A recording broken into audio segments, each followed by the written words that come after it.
What's going on, model builders? GentleBen94 here. Welcome back to Ben Builds. Today is build day number 1 for the Russian KV-1 model 1939.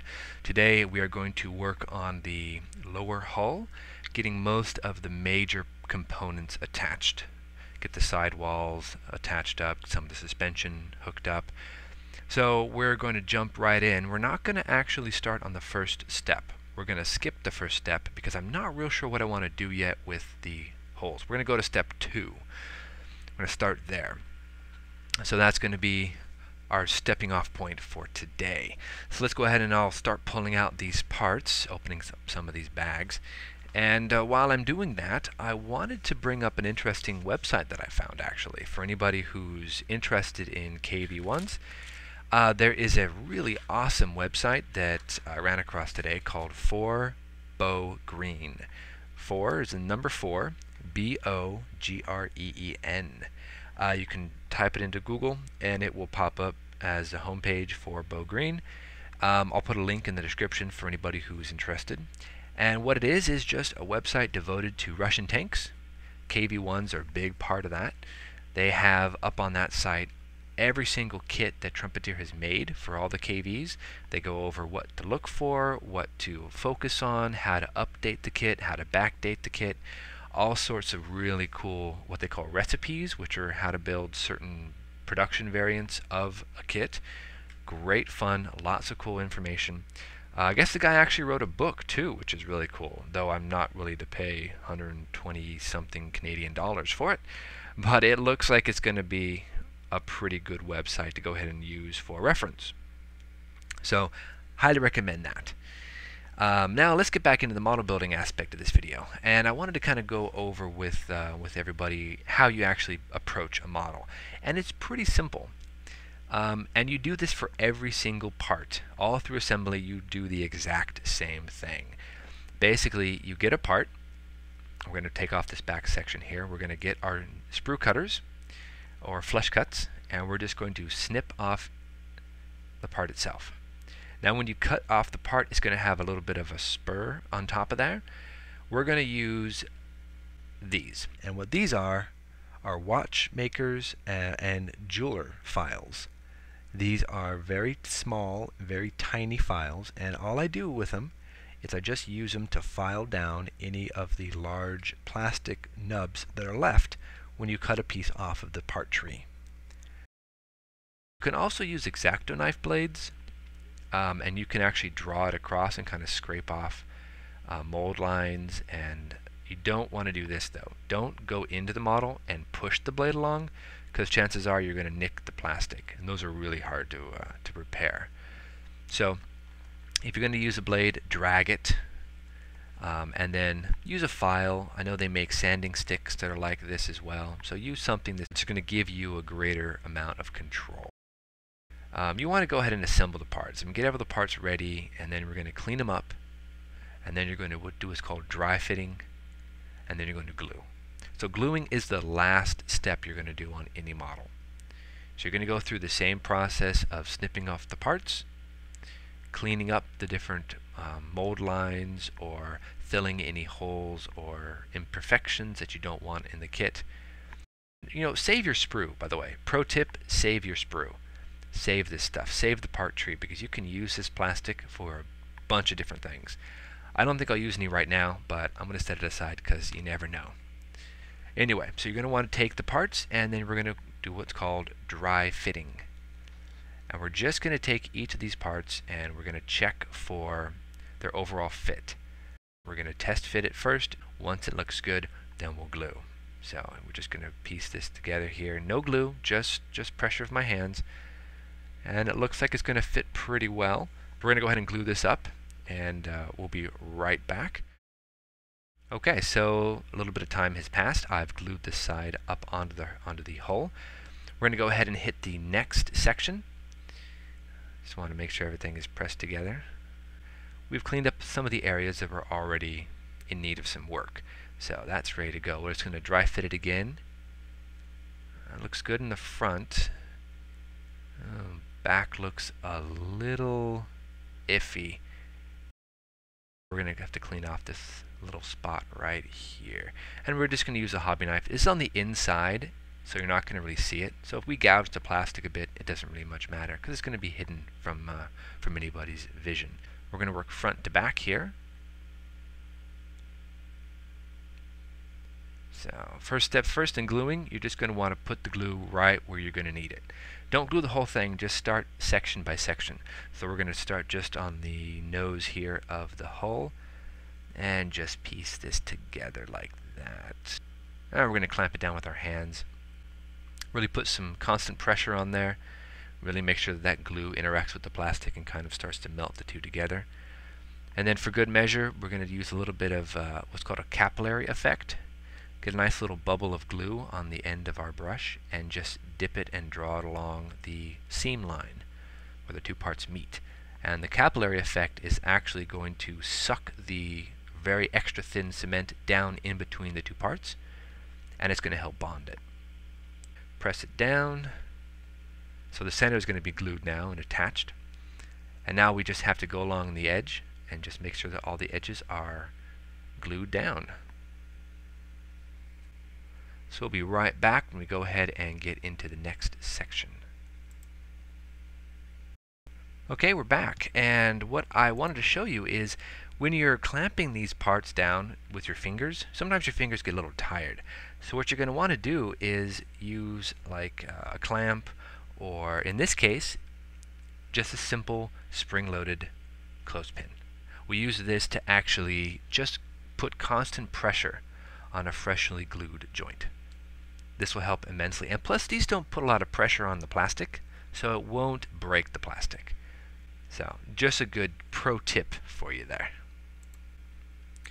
Okay, so we've moved ourselves down to the end of the hull. Been using the clothespins and finger pressure. We're looking pretty good. Just going to do a little bit of cleanup on the kit, make sure that all the panel lines are glued down. Need a little more glue right in here.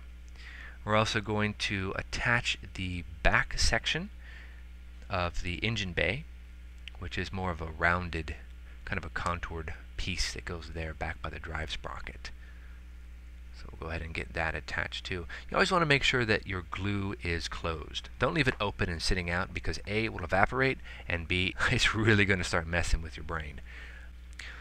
So we're going to go ahead and attach that back section, and we're going to move along to the suspension. So the back section is on, glued up, clamped down, ready to go, and we have put on all but this last suspension bar stop. You can think of these somewhat as shock absorbers. So I've attached all of that, and it looks pretty good. Everything is basically hooked onto the side, and we are looking great. So the next section here, we're going to attach the top of the hull. This is the driver and the gun port area. So this is again a pistol port, and we talked about this in our last video. The 1939 versions would have had a pistol port and not a ball machine gun. So we're going to go ahead and stick with that pistol port on there. It looks pretty good. It's going to require a little bit of filling in the side here, but that's not a big deal. We can do that before paint and final prep. Okay, so we're back. I've got the front section glued on using the same exact technique of just putting on some glue, pinching it down, and holding it. I don't have a clamp that's as big as this is wide, so I've just had to use my fingers. So, not a big deal. A little more time consuming because you can't really let go of the part. You have to stay on it until it's glued. Did a little work around the turret ring. Everything seems to be more or less glued down. Put a little glue right underneath here. Make sure that's attached. Now this luckily doesn't require too much cleanup. It's actually a pretty clean piece to begin with. And we are going to mount this to the rear of the tank. This is where the engine compartment would be. Let's test fit it, make sure everything is fitting together well. Looks pretty good. A little bit of glue here on each corner. That's where the locating pins are going to go. Alright, looking good, looking good. Run along this ledge here and on the opposite side. Perfect. And of course right around the turret ring. Now we'll just pop this sucker on and put a little pressure. Now we use a capillary effect again to just dab a little bit of glue between these two parts. It's going to suck it right down in between them, really solidify up the joint. There we go, each corner. You want to be careful not to put too much glue and have it start bleeding into areas where it shouldn't go. Glue control is a good idea. Try to have control over where you place your glue. Okay, we are back. The rear has been glued, the front has been glued, everything is nice and secure. So we are going to move on to the next section. We're going to put the top return rollers, the axles, mount those onto the side of the hull. So we'll go ahead and again, same process. I can't stress that enough. It's pretty much the exact same process. Use your flush cuts or use your curved cuts in this case. Snip off the parts you need. Don't cut everything off the sprue. I used to do that when I was a kid. I just take everything off of the tree and I just lay it out and I just search through it like Legos. Well, you don't want to do that because some of these parts have to go in a very particular order. So we're going to go ahead and just pull these off, and we're only going to take off 3 because it's 3 per side. Alright, and again we're just going to take a look at them. We're going to clean them up as best we can. Looks actually pretty clean. We're going to use a little different technique. We're going to use the hobby knife, and we're just going to take off this real sharp section right there. See, I'm just basically just slightly working it kind of sideways and towards the back of it. And now we use a file to smooth that out to get the little bit of flash that's left on it. And we're actually rotating the part in our hand too. So there we go. We're ready to rock. As usual, we want to test fit. So let's make sure that this test fits on here.